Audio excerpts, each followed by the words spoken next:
বিপুল ভোটে ভারতীয় জনতা পার্টিকে জয়যুক্ত করিয়ে আমাদের আপনাদের দায়িত্বটা পালন করতে হবে। এই বলে আমি আমার বক্তব্য শেষ করব। সাংসদ বলবেন, অপেক্ষা করে রয়েছেন ওনার। যায় তৃণমূল কংগ্রেসের হাত থেকে পশ্চিমবাংলা যাতে বাঁচে, পশ্চিমবাংলার হারানো ঐতিহ্য, হারানো গৌরব যাতে আমরা ফিরিয়ে আনতে পারি। তো আসুন বন্ধু, সবাই মিলে ঐক্যবদ্ধ 22শে এপ্রিল পদ্ম ফুল চিহ্নে 1 নম্বর বোতাম মাথায় রাখবেন। 1 নম্বর বোতাম পদ্ম ফুল, সেই বোতামটা টিপে পশ্চিমবাংলা আমার বাংলাদেশ না হয়ে যায়। এখানে আশেপাশে বেশিরভাগ মানুষ অপর বাংলা থেকে এসেছে, সেখানে তাদের পূর্বপুরুষরা কি অত্যাচার সহ্য করেছে। এই জগদ্দল বিধানসভার মধ্যে যে সাইড ব্যক্তি আছে তার একটু ইতিহাসটা জানতে হবে। সিপিএম জামানে আমরা দেখেছিলাম কি সাইড ব্যক্তি বেশিরভাগ কাজ যেটা ছিল সব বাইরে চলে গেছিল। তখনকার তৎকালীন একজন সিপিএমের নেতা আশীর্বাদে প্রায় কারখানার অর্ধেক কাজ জগদ্দলের সরকার শহরের কাছে আর নৈহাটিতে চলে গেছিল। সিপিএমের যে এখানকার নেতা ছিলেন ঈশা মন্ডল, তিনি আবার এখানে চাকরিও করতেন, আবার ওখানে গিয়ে সুপারভাইজারের কাজ করতেন। জগদ্দলের যে প্রার্থী সেই কারখানা মালিক, তখন তারা কংগ্রেস করতেন। যখন আমরা তৃণমূল কংগ্রেস করি, তৃণমূল কংগ্রেসের নেতৃত্ব হিসাবে এখানে সংগঠনটা যখন আমরা শুরু করি, আমার একটাই শর্ত ছিল, এক্সাইড ব্যাটারি কারখানার মধ্যে কাজটা করতে হবে। কারখানা বাইরে যাতে কাজ না হয়, যা হবে এখানকার ছেলেদের, লোকাল ছেলেদের রুজি রোজগারের ব্যবস্থা করতে হবে। বাট্রা পৌরসভার মধ্যে করে আমাকে ম্যানেজমেন্ট বললো ইমেলের মাধ্যমে কি যদি আপনি বাইরে আমাদের সাইকেল মোটরসাইকেল রাখার ব্যবস্থা করে দেন, তাহলে আমরা কিছু আরও জায়গাটা বাড়িয়ে কারখানাটাকে বাড়াবো। আমার একটাই শর্ত, এলাকার ছেলেরা চাকরি করে। বহু কন্ট্রাক্টর লেবারদেরকে আমরা পার্মানেন্ট করা হয়েছে। যখনই কোনো পার্মানেন্ট হওয়ার থাকতো আমরা বলতাম ভাই লোকাল ছেলেকে পার্মানেন্ট করতে হবে। এই লড়াইটা আমরা দীর্ঘদিন লড়ে আজকে অত ভিড় না। এমন সময় আমি দেখেছি এক্সাইড ব্যাটারিতে লোকটাই কমে গেছে, লোকটাই ছিল না। এই পরিস্থিতিটা একটা সময় এসেছিল, কিন্তু আস্তে আস্তে একটা জায়গা আমরা তৈরি করব। যখন ভারতীয় জনতা পার্টিতে জয়েন করি আমরা, এখানকার বেশিরভাগ লোক ভারতীয় জনতা পার্টি ইউনিয়নের সাথে যুক্ত। তখন তৃণমূলে শুরু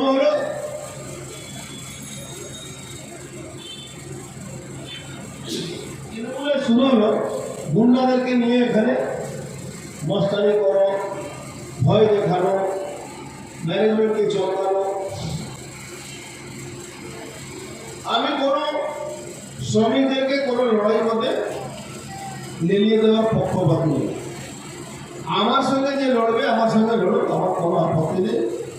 কিন্তু আমার শ্রমিক ভাইরা যাতে এক্সাইড ব্যাটারি কোনো অসুবিধা না হয়, এটা কিন্তু সবসময় চিন্তা ভাবনা করে আমি এই সময়টাকে মানুষের, শ্রমিকের যাতে কাজ হয় এই ব্যাপারে সবসময় আমার যে এখানে আছে যারা করেন তাদেরকে আমি দায়িত্ব দিয়েছি। একটা সময় এমন আসলো যে পুলিশের গাড়ি দাঁড় করে আমাদের পার্টি অফিস, আমাদের ইউনিয়ন অফিসটাকে দখল করা। যারা দখল করলো তারা সকল এলাকার ক্রিমিনাল, এই রামস্বরূপ উৎপাদক যে কারখানা ছিল তার শেডগুলো বিক্রি করে দিল, আর তার পাহারা দিত এই জগদ্দল বিধানসভা যে তৃণমূলের প্রার্থী আছে সোমনাথ শাহ আর একটা পুলিশ অফিসার ছিল অজয় ঠাকুর। এরা দুজন গাড়ি লাগিয়ে পাহারা দিত, এরা লোহা তুলত। আপনি কি এমন একটা লোককে ভোট দেওয়ার জন্য ভাববেন? কালকে এক সাইডের কালিও থাকবে না, সেটাও চুরি করে বিক্রি করে দেবে, পুরো কারখানাটাই করবে। সাইড ব্যাটারি মানুষ বা এলাকার যারা শ্রমিক মানুষ আছে, যারা কারখানা, এমনি জগদ্দল বিধানসভা প্রায় সব কারখানা বন্ধ। আমি অনেক ঢাক বাজিয়ে চেঁচিয়েছিলাম আমরা যখন তৃণমূল কংগ্রেস আমরা করতাম, বামফ্রন্টে জামানায় আমরা এই কারখানাগুলোকে দেখবো, চালাবো। কিন্তু আমি বললাম তো, মমতা ব্যানার্জি কোনো পলিসি নেই কি করে ইন্ডাস্ট্রি লাগাবে। যা পলিসি মনে পড়ে না, সেই ইন্ডাস্ট্রি লাগাবে কি করে? এখন আমি শুনছি বলতে ভাবে জুটমি বন্ধ আছে, আমরা ফুরিয়ে দেবো। তো বন্ধ তো তৃণমূল জামানা হয়েছে, তো জামানাতে এখনো আছে, তাহলে ফুরিয়ে দিচ্ছে না। এখানকার লেবার মিনিস্টার রেট হলো 25,000 টাকা। 25,000 টাকা ম্যানেজমেন্টের লোকেরা যায় আর 25 দিন পরে ডেট দিয়ে দেয়। একদিনে 1,000 টাকা নেয় আর 25 দিনে ডেট দিয়ে দেয়। ওর ফিস আছে প্রতি। আমি বললাম ছাড়া তো, তখন অশোক গাঙ্গুলি আমাদের সঙ্গে ইউনিয়ন করত। তারপরে যে ছিল ও আমার সুমন্ত চট্টোপাধ্যায়ের কাছে বেশি গিয়ে এখানে ম্যানেজমেন্টের সঙ্গে হাত মিলিয়ে তারা চেষ্টা করতো এই কারখানার কাজটা বাইরেই হোক, আর যেখানে প্রার্থী হয়েছে তারই কোম্পানিতে এই কাজটা হোক। একজন রামজি আগরওয়াল ওই সরকার সময় আছে, আর একজন ওখানে, এই দুজনেই প্রায় কারখানাটা চলে গেছিল বাইরে, শেষ হয়ে গেছে। এই পরিস্থিতিতে এই কারখানা হাল ধরেছিল আমরা যখন ট্রেড ইউনিয়নটা করি। বহু লড়াই, ম্যানেজমেন্টকে বহু লড়াই করার পরে আমি কিন্তু কোনোদিন কোনো কারখানা বন্ধ করার পক্ষপাতী থাকি না, আজকেও আমি নেই। কিন্তু আমি আন্দোলনের মাধ্যমে, প্রেসারের মাধ্যমে আমি সবসময় কাজ করাতে পক্ষপাতী, যে কারখানাটা সুস্থভাবে চলুক আর রুজি রোজগারটা রোজ বাড়ুক। ঘটনাক্রমে কিছু ম্যানেজমেন্টের লোকেরা কিছু বুঝতে পারলেন কি ঠিক আছে এই পদ্ধতিটা আবার অবলম্বন হলো। তখন টপ ম্যানেজমেন্ট আমাকে একজন লোক ছিলেন, আমাকে বললেন কি পাশে জায়গাটা বেকার পড়ে আছে, যদি আপনারা গভর্নমেন্টকে বলে, আপনি তো গভর্নমেন্টে আছেন, বলে আমাকে যদি এই জায়গাটা পাইয়ে দেন, তাহলে এখানে আরও আমরা কারখানাটাকে বাড়াবো আর আরও কিছু ছেলে রোজগার হবে। আমি মাননীয় মুখ্যমন্ত্রী মমতা ব্যানার্জিকে কতবার বলেছি, কয়েকবার, কিন্তু কিছুতেই উনি এটা কান দিলেন না। আমি যত বুঝি মমতা ব্যানার্জি শ্রমিকের কোনো কাজ করা, শ্রমিকের কোনো ভালো করা, এই ধারণাটাই ওনার নেই। একটা মানুষের ধারণা হলে তো কোনো কাজ হবে। ওনার ধারণা নেই কি একটা কারখানা হতে পারে, কারখানাতে শ্রমিক কাজ করতে পারে। শ্রমিক ফিস ছিল, আমরা তখন আসানসোলে গেলে দেখতাম 2 টাকা ফিস, রায়মতো 2 টাকা ফিস ছিল। তখন তার 20 বছর 25 বছর আগে তার কথা, তখন তার উকিলবাবুদের ফিসটাই 2 টাকা 5 টাকা মতো ফিস ছিল। তো এই লেবার মিনিস্টার উকিলবাবু আছে, ইনার ফিসটা পার ডে 1000 দিলে তিনি যত টাকা দেবেন সেই হিসাবে উনি এটাকে ডেটটা বাড়িয়ে দেবেন।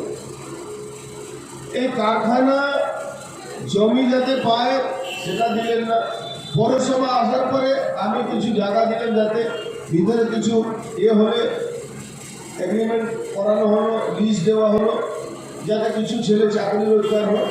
বহু ছেলে চাকরি পেয়েছে, আর আমাদের ইউনিয়নের লোকেরা লড়াই করে তাদেরকে ভালো সুযোগও পাই না। কিন্তু এখন জানেন ওই তৃণমূল মানে একদম পুলিশ ছাড়া তৃণমূল কিছু নেই। পুলিশকে বসিয়ে গুন্ডামি করে ক্ষমতায় থাকার একটা চেষ্টা করছে। কিন্তু দিদিমণি তারপরে নাটক করে যাচ্ছে।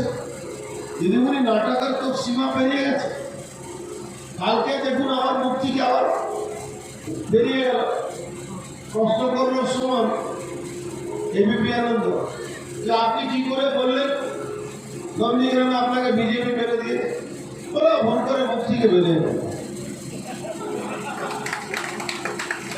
দিদিমণি আপনার পায়ে অত আপনার চোট লেগেছে কি না লেগেছে এটাও ব্যাপার সন্দেহের ব্যাপারে চলে গেল।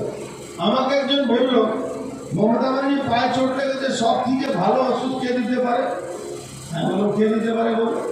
বলো বৈদ্য মহাবৈদ্য যোগী আদিত্যনাথকে রেখে দাও। দিদিমণি যোগী আদিত্যনাথকে নাম শুনলে মনে উড়ে যাবে, কোনো অসুবিধা হবে না। তারপরে যোগী আদিত্যনাথ জয় শ্রীরাম বলে দিলে তো আর নেই, আর সব প্লাস্টার সব কেটে ফেটে চলে যায়।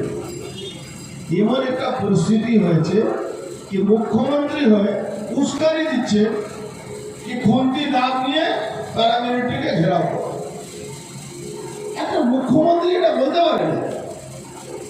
তারপরে ব্যান্ড করা হলো, ইলেকশন কমিশন ব্যান্ড করলো, কিন্তু তাতে ওনার কোনো লজ্জার ব্যাপার নেই, উনি তাতে কোনো অসুবিধা হচ্ছে না। আবার উনি বলেই যাচ্ছেন না আন্দোলন ঘেরাও করতে হবে। একটা সব থেকে বড় কথা, উনি ভোট নেওয়ার জন্য এই পর্যায়ে চলে গেছে কি মমতা ব্যানার্জি দলের লোকেরা স্পষ্টভাবে বলে বেড়াচ্ছে কি যদি 30% মানুষ এক জায়গা হয়ে যায় আমরা ভারতবর্ষের মধ্যে 4টে পাকিস্তান বানাবো। একটা দল অত বড় দেশদ্রোহী কথা বলছে আর মমতা ব্যানার্জি সেই দলের নেত্রী। দলের লোকেরা বলে আমাদের দলে এক জায়গায় পোস্ট, বাদ বাকি সব লাইভ পোস্ট। দিদিমণি ভাইপো যে চুরি করলো, দলের লোকেরা যে তোলাবাজি করছে, সিন্ডিকেট চালাচ্ছে, তাহলে তো দিদিমণি পোস্টটা একটাই জানেন তো? আমি বলছি জানেন, কেন আমরা তো দলটা করে এসছি। আমরা জানি অফিসিয়ালি মমতা ব্যানার্জি মঞ্চে দাঁড়িয়ে বলেছিল কি 75% আমাকে দাও, 25% তোমরা। এবার দলের যারা বিশেষ লেভেলে যারা কাজ করে তারা কি ভাবলো? তারা ভাবলো যা 75% ওনাকে দেবো, তাহলে একটা কাজ করি 200% চুরি করবো আর বলবো আমরা 100 টাকা নিয়ে 200 টাকা চুরি করবো। 100 টাকা নিয়েছি, 75 আপনি নেন, 25 আমরা দেবো। কিন্তু নিচে লেভেলেরা 125 টাকা নিয়ে নেবে। এবার দিদিমণি মাথা খারাপ হয়ে গেল।